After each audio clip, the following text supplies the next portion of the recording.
they've got multiple ways to be able to start these fights. You are not completely reliant on Yamich to get an incredible hook shot. It can be up to Ramses, but he won't be here if this fight breaks out. They spotted that Hawk coming out that's sitting in front of the tier 2 tower bottom, so they're positioning themselves really well. Positioning from VP. They're playing behind TM, but the damage might be too much. Yakota can't get close enough. And now Mickey's going to jump in, no hesitation, to try and catch out the remaining members. As VP need to TP out, and we'll be able to make it. They've cut their losses, made sure not to feed through anyone else that was unnecessary, and that's just another one of those instances. The shallow grave, just the 2 points in it so far. It really does feel like Liquid, they're wanting to go to be still solid. Here. Okay. Goes for a solo kill. The TP, he's going to have to cancel that. And that's the gem. No. I think I might have tried to steal the gem over from Insania. Oh boy. That's a big kill. He didn't use the TP at least, so we'll be able to rejoin the team fight if a buyback is forced, but do not want to be giving that one up. You're all about scaling into the later stages of the game. Just instantly blowing up one unit. You've got the tools to be able to do it. Hook shot into a Cog's back should enable a Chaos Knight, a Timbersaw, a Morphling to immediately explode whoever it is that you go on. Props have to be given to Mickey's performance in this series. We saw what his Pankali was able to do game 1, and now we see what he's doing on the Queen of Pain in a very, very free Queen of Pain as well, I must add. Not a lot that he has to be worried about. 8, 0, and 9, top of the net worth, level 18 as well. And I mean, his impact through the team fights, we've already seen some incredible Sonic ways. He's going to be hunting the Dazzle in particular. You know, could potentially even, if they want to try and blow up some, you know, core hero like DM, you could jump behind the Timber, use the Sonic wave to push him further away from the Dazzle's position. So Hakoda has to be on point this game with where he is. You could indeed, and even the perfect itemization coming through from him as well, right? Of course, just the Witchblade, Kyron Sanj, it's nothing game-breaking, but immediately into the Shivas after that, realizing that you're going up against a Dazzle for heals, a Timbersaw that relies on that regen, a Morphling that's going to have that reduction, and of course, just the attack speed as well against the Chaos Knights. So he's going to enable himself to be a lot tankier in some of these engagements that are about to come. Liquid to buy it. Doesn't have his courier quite at the secret shop yet, and I'm sure that's what Liquid are waiting for right now. Agonizing 10 or so second wait, but they're going to walk underneath it, yep. Not the longest range glimpse. Mickey's going to jump up as well, Radiant to have a really good ward nearby. It's like Liquid want nothing to do with this. With the initiation being slightly off the mark, they will not continue on. Might look to do it again, though. The lanes are all in relatively decent spots. Ramses has done a good job with keeping that bottom one shoved out. Double creep wave coming into this tier 1 tower, but I'm not sure if it holds an insane amount of value for Liquid just to keep this one up. But Mickey, it's too much net worth just to leave on the map. He'll pick it up, get closer to that level 20.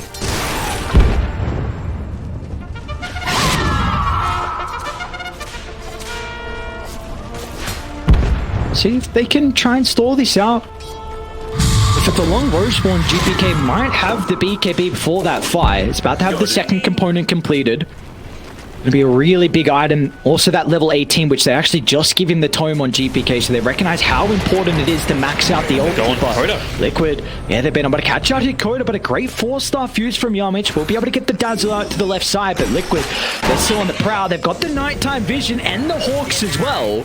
Look at Yamich just putting his body on the line. The Gog's in such an awkward position. He'll try and TP, but the cancel will be there thanks to the damage. But again, the lanes, they're looking fairly good for VP. Top side, all the way pushed in. Mid lane, pushed in at the same time. And GPK, DM, taking back the outpost, trying to get some of these neutral items. And pushing out bottom lane is the next on their priority list as well. So VP doing a fantastic job at, again, dodging it out. It's still a 10k net worth lead, don't get me wrong. But avenues are there for the comeback. Another rune for Mickey. Radiant got that level 20. Oh, it's a quick Roche respawn though. Just another 10 seconds away, and GPK, he's still about 1,000 away from being able to pick up that BKB. That could be enormous. Sometimes Ice Frog, Mr. Lizard, as I like to call him, does smile on teams in certain crucial situations, and this time around it's going to be Liquid. Being able to secure that second Roche, get the Aghanim shard through. Not sure who they want to give it on. Maybe the dive bomb for the Beast Master. You've already picked it up on the swap. Too fast. Oh Oh no. Flex scouted it. They smoked as well instantly, but it's just going down too quick. Second Roche uncontested, and Aegis onto Martu. And the Aghanim Shard currently held by Boxy. I do not You can give it believe... to Martu very easily too, can't you? Give it to Zai. Wants the dive bomb. Don't hate it. Extra vision. That is really the important thing and a big advantage that Liquid have been playing with. Especially with a disruptor, right? Yep. Got a Lincoln Sphere, sorry, a Lotus Orb already up on DM, but Lincoln's is the big thing that's going to be able to block this next timing that you've got on Liquid's side.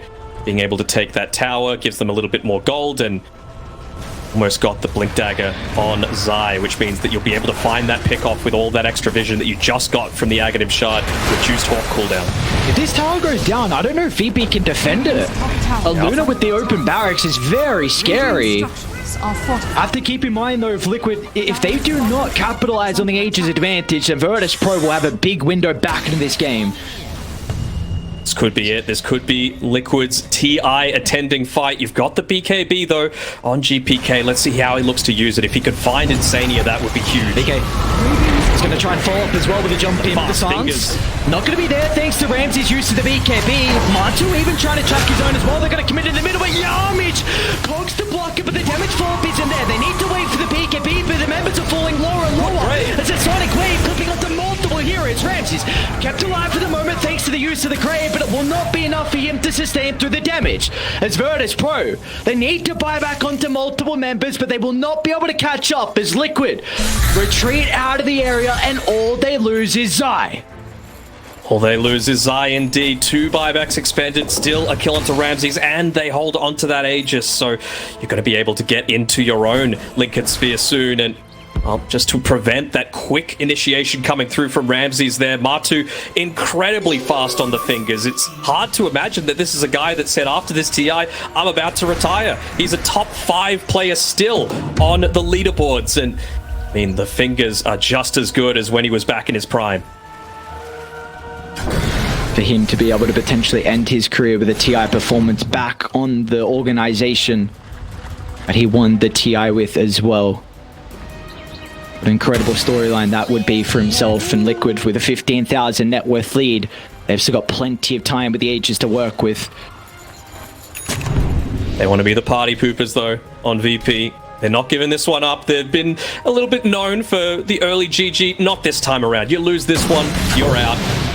They'd be giving it all they got, but BKB's now back up. Still plenty of time left on that Aegis. Lincoln Sphere available for Martu means that he could pop the BKB that little bit later. Ramses will see the attempt. The Hawk Scouts out that instant use of the Phantasm. They won't get an angle in. They're just going to retreat on Liquid. They see the replicate soul, but Ramses jumping in the middle and instantly the turnaround. A Gravel binds and tie, but Mickey again. A gigantic Sonic Wave is in the middle of the team fight, but a BKB protects him for the moment, and Liquid now have firm control of Virtus Pro's base. They'll drag back Ramses. No buyback here for the Chaos side. And Box is in once again with a double snowball, clipping out DM. They've almost booked their ticket. One more team fight. No buybacks here from Virtus Pro. Is there going to be another Megas. One? There might not be another team fight. This is it. You get a Luna into the base, and you just watch those glaives bounce around back and forth, side to side. But have they done it? GG! They have. Oh, they've done my. it. 2 Western European teams make it through to TI. Well played, congratulations, and Liquid have done it, and look how much it means to Boxy. Martu will give him a hug as well, but multiple of the